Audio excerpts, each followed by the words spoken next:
The federal shutdown is over, and you can thank or blame Illinois Senator Dick Durbin for much of that. And Operation Midway Blitz is reported to be winding down, but the federal court cases are not yet over. From Capital News, Illinois, it's Friday, November 14th, 2025, and this is Capital Cast.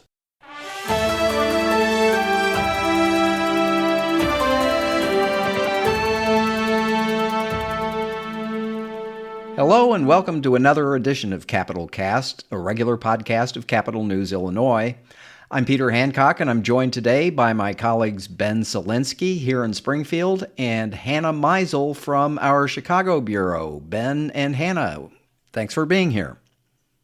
Thanks for having us.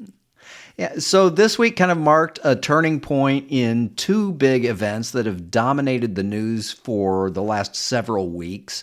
The federal budget stalemate in Congress that led to a 6-week-long partial shutdown of the federal government, and President Trump's immigration crackdown in the Chicago area that went by the code name Operation Midway Blitz. What, if anything, did we learn from these events? Ben, let's start with you. This week started off with the U.S. Senate finally passing a continuing resolution to restart the federal government after a record-breaking 6-week shutdown. That came after a handful of Democrats, including Illinois Senator Dick Durbin, broke ranks with the caucus and voted to end the filibuster by agreeing to let a bill move forward.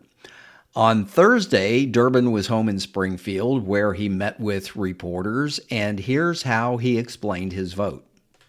I will tell you, I've been involved in politics all my life, and when you're talking about getting an advantage over someone, you always remember it. I think the crudest weapon in that arsenal is a government shutdown, because you're playing with other people's lives. Millions of individuals were denied paychecks, were unable to feed their family, were denied SNAP benefits to give children and the disabled and the elderly assistance in their food. I think that is the crudest form of a political weapon that I can imagine. And that's why I came to the conclusion that we had to try to find a bipartisan agreement, and we reached it. Okay, so Ben, Durbin took a lot of heat for that vote, both from Democrats on the Hill as well as here in Illinois. That included Minority Leader Chuck Schumer of New York. But he's not running for re-election in 2026. He announced earlier this year that he plans to retire at the end of this term. You've been covering the race to succeed him. I'm wondering, what have the other candidates in the race been saying about this? Yeah, the three other main candidates in this race, Lieutenant Governor Juliana Stratton and U.S. Reps Raja Krishnamurthy and Robin Kelly, they're all on the same page on this. And frankly, it seems like the same page as most other Democrats, including voters around the country, and that they're opposed to Dick Durbin's vote. They agree that Democrats should have used more leverage to try and extract some healthcare tax credits out of the government shutdown. That was really what held this whole thing up from the beginning, was Democrats wanting to preserve Affordable Care Act tax credits that are set to expire at the end of the year. And Stratton, Krishnamurthy, and Kelly all agree that the shutdown should have continued, that Democrats should have continued to hold out, trying to force Republicans' hand to agree to accept those tax credits going forward. But, ultimately we heard that 8 Democrats like Dick Durbin thought otherwise and thought we've just gone on for too long with this shutdown. Yeah, I mean, he raised the point that, as you said, the Democrats were holding out for an extension of the tax credits that subsidize the Affordable Care Act premiums, but there was no movement on that. And in the meantime, as he was saying, people were going without SNAP benefits. We saw flight delays and flight cancellations at airports because air traffic control workers were having to work without pay. They went for, I think, 2 complete pay periods where they were unpaid. There was an ongoing cost, and it was building to this shutdown. But are you saying that the other Democrats think that cost was worth it, that they should have continued to hold out? Yeah, the other Democrats in this race, they think it was working, I guess, to some extent. We've heard this from J.B. Pritzker. We've heard this from other national Democrats as well. They think that, the longer this dragged on, the more Republicans would be more likely to come to the table. I don't know how accurate that is. I think, Dick Durbin has been around this for a very, very, very long time. And I think he kind of saw that we were kind of at a point, where there was not going to be some sort of agreement. So really what his objective to do here was to extract some agreement from the Senate Republican leader, John Thune, to get a vote on these healthcare tax credit subsidies at some point here next month.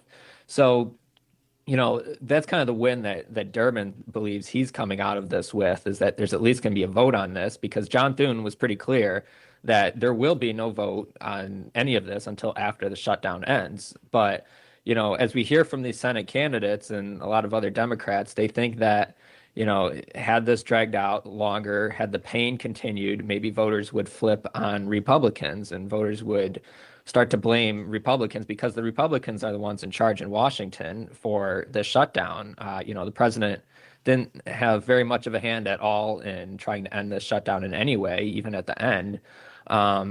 So I think they were kind of hoping that a lot of voters would be upset with his party and maybe pressure these Republican lawmakers into supporting these healthcare tax credits. But we never really seem to see any movement on that front. So, one of the questions I really do wonder is how long would some of these Democrats, such as these Senate candidates, how long would they have been willing to hold out before more damage is done in order to get these benefits? Because obviously December 31st is coming up here.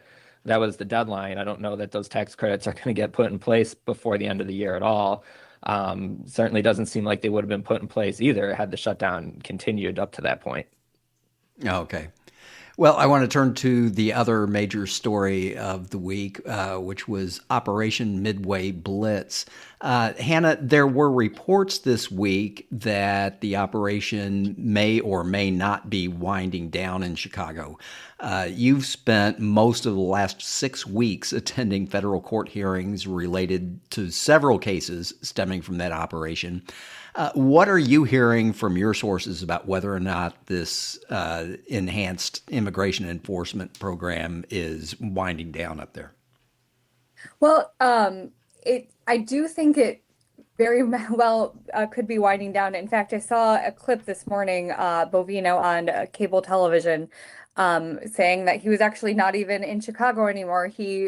And I'm so sorry for forgetting, he is in another state right now, doing some trainings, and expects to be deploying to, I think he said Charlotte, possibly even Pennsylvania, New York.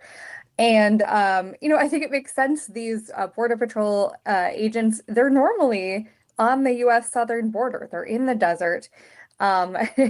Chicago winters are not for the faint of heart. These are warm climate soldiers you're talking about, I guess. Yeah. And they're typically also from those places that they work in. Whereas ICE has presence, in all kinds of cities, including Chicago.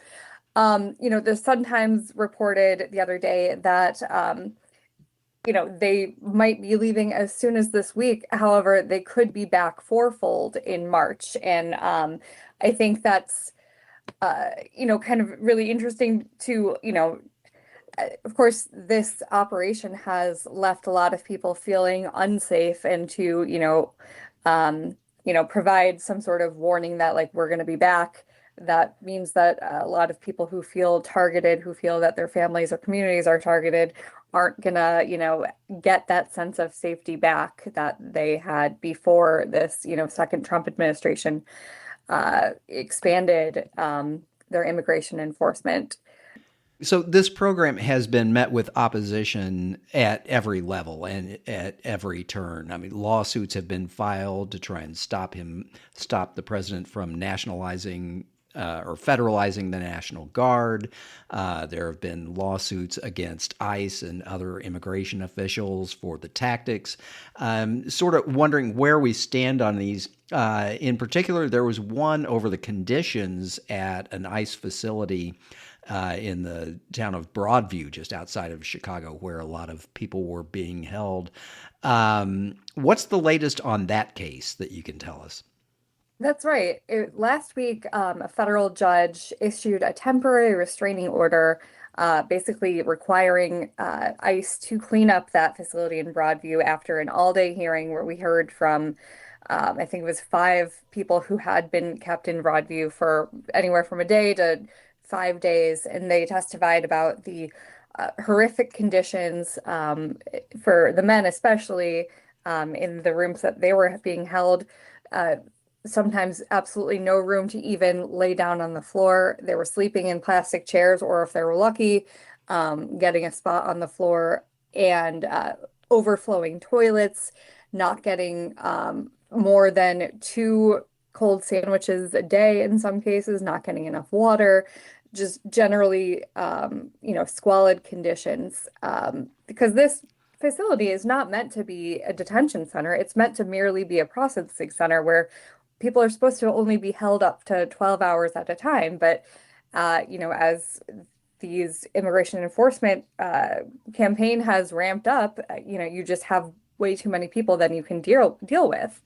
And so, the latest on that is that the temporary restraining order has actually been extended another month. And so it'll be shortly before the holidays that we'll, have like a hearing on whether there's a preliminary injunction. But meanwhile, attorneys for the Department of Justice has actually been pretty compliant with this, and they say that they also want to clean up the facility. Bed mats and all other kinds of supplies have been ordered, and a magistrate judge actually toured the facility with several attorneys, and that was yesterday as we're taping this Friday. So, along with that, we also have another case that it stems from 2018, which is during Trump's first term, about ICE using warrantless arrests to, get more people to arrest more people. And eventually, during the Biden administration in 2022, the Department of Homeland Security agreed to this consent decree and said, we won't do warrantless arrests. And it was supposed to last for 3 years. But then, basically after Trump got in office for the second time, ICE leadership said this consent decree is over, even though it really wasn't supposed to be, because attorneys had, filed to extend it. And so the judge in that case has basically ordered the release to alternatives to confinement. That could mean ankle monitors. There's also an app that keeps track of people. These are folks who are considered, not to be dangerous. They're not violent criminals. For the most part, there are a lot of people who were picked up either on their way to work or at their place of work. And so we're probably going to be seeing a lot more of those people. But, a lot of those folks have already left the country, either voluntarily signing, these self-deportation forms, or they were, given a deportation order and they're long gone. But, those folks, they were all in Broadview for some time. Some of them might still be there, but some of them might be at detention facilities all over the country. So it's kind of a logistical nightmare to get them back. Okay, well, that Broadview Detention Center was the focus of attention, not only about the conditions inside and about the number of people who were being detained there and how they were being detained there, but it was also the focus of protests outside of that facility. And there were lawsuits about that in the way that federal agents were controlling the crowd and controlling the protests and even controlling the media coverage of the protests. And so one of the lawsuits had to do with the riot control tactics. I guess that's the term of art that they use. What's the status of that? I mean, at one point we were told that they couldn't use tear gas and other kinds of less lethal weapons and control measures, but then it appeared that they continued to use them anyway. What's the latest on the riot control tactics? Right. So a federal judge also last week granted a preliminary injunction, which is more permanent than her temporary restraining order she'd issued back in early October. But basically, it's the same restrictions that have been in place since early October. You can't use tear gas, pepper balls, flashbang grenades, rubber bullets, unless someone is deemed to be an immediate threat. And if there is an immediate threat, then agents have to give warning, at least 2 loud warnings, warn people about what's going to happen. And,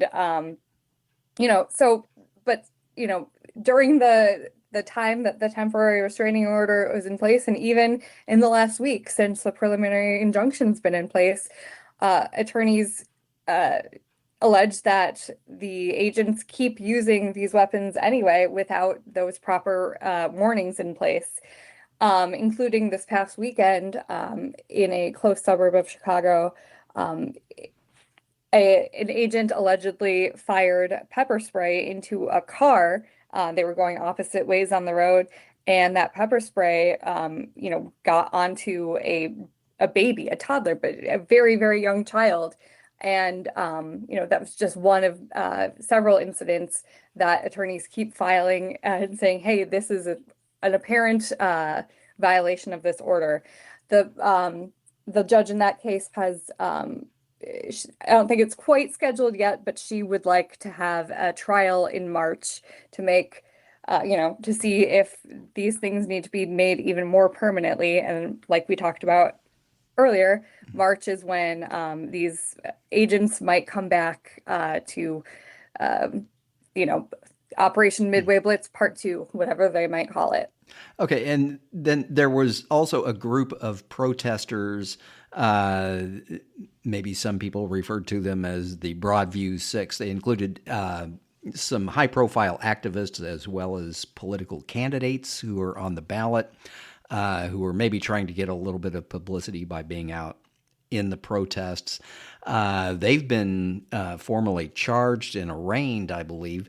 What's the status of those people? I mean, are they facing criminal charges, and are those charges moving forward?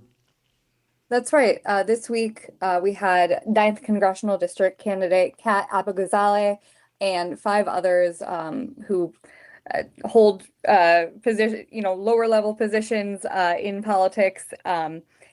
And so this, I don't like the naming convention either, but the Broadview Six, as it were, they were arraigned on Wednesday. They all pled not guilty. They all maintain that this is just political persecution, basically, and they vowed to fight it. Now, they were charged each with this federal felony conspiracy charge, as well as a misdemeanor charge of, assault, a simple assault on a federal agent, which, by the way, does not actually require any physical contact.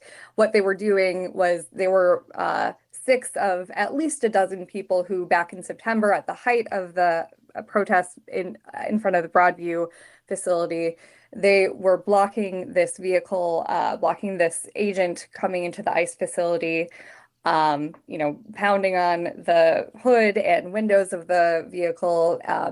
And the feds allege that in the midst of this scuffle, the car got damaged, a windshield wiper got broken off, and someone, although crucially not these 6, are alleged to have directly done this, but someone scratched the word pig into the side of the vehicle.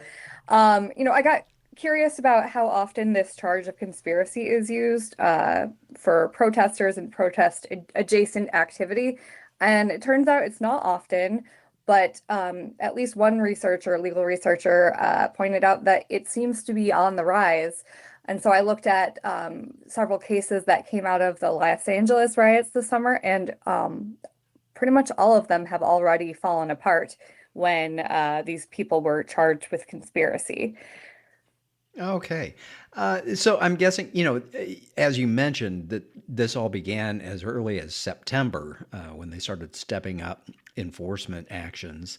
What did we learn from all of this now that it appears to be winding down? I mean, the Trump administration came in full force to launch this heightened immigration enforcement program in the Chicago area. They were met with opposition at every turn. It appears to be winding down now. Who came out ahead? I mean, did the Trump administration win anything in Chicago, or was there anything there to be won for the Trump administration? Or how did Chicago and the Pritzker administration come out? That's such an impossible question to answer because, it really depends on what metric you're using. I would say that we've learned that we've learned once again how important courts and judges can be when other, let's say Congress for however many years has been, kind of neutered. And when an administration wants to do whatever it wants to do, with impunity. So I think that, since January, since Trump was sworn in for his second term, the White House has been trying to expand the definition or, how executive power is used. And I think that in Chicago, he definitely expanded it. Like we were just talking about, when federal agents ignore judges' orders, that signals that, and with no real punishment, no one was sanctioned, no one was held in contempt of court. It signals that, you can do that, and judges' orders are not important. However, you have other people who say the Trump administration, they like to act like they don't care, but they, you've seen their behavior, actually matched. And one of the examples of that, I would say, is like we've been under the threat of sending in the National Guard since late August, and since federal judge April Perry ruled back in early October that in fact the administration cannot send in the National Guard to Chicago, and we're still waiting on a Supreme Court kind of weighing in on that. We haven't seen that deployment of those troops, even though the troops from Texas, I believe, are still here. But there's a lot of things to be learned. I would say that for the people on the ground, especially for people who are undocumented or who their families are undocumented or they live in predominantly immigrant communities, I think they've learned that they're not as safe as they thought they were, but they've probably also learned a lot about the people that they're neighbors with, whether their neighbors have cared for them or whether their neighbors have, turned their eyes or maybe even been the ones reporting them. Okay. Well, that's all the time we have for this edition of Capital Cast. Thanks to Ben Szalinski and Hannah Meisel for being here. Also want to thank our colleagues Brendan Moore and Andrew Campbell for their coverage of Senator Durbin and gathering that sound for us. Capital Cast is a production of Capital News Illinois, a public affairs reporting project of the Illinois Press Foundation, with funding from the Robert R. McCormick Foundation. Until next time, on behalf of everyone here at Capital News Illinois, this is Peter Hancock saying thank you for listening.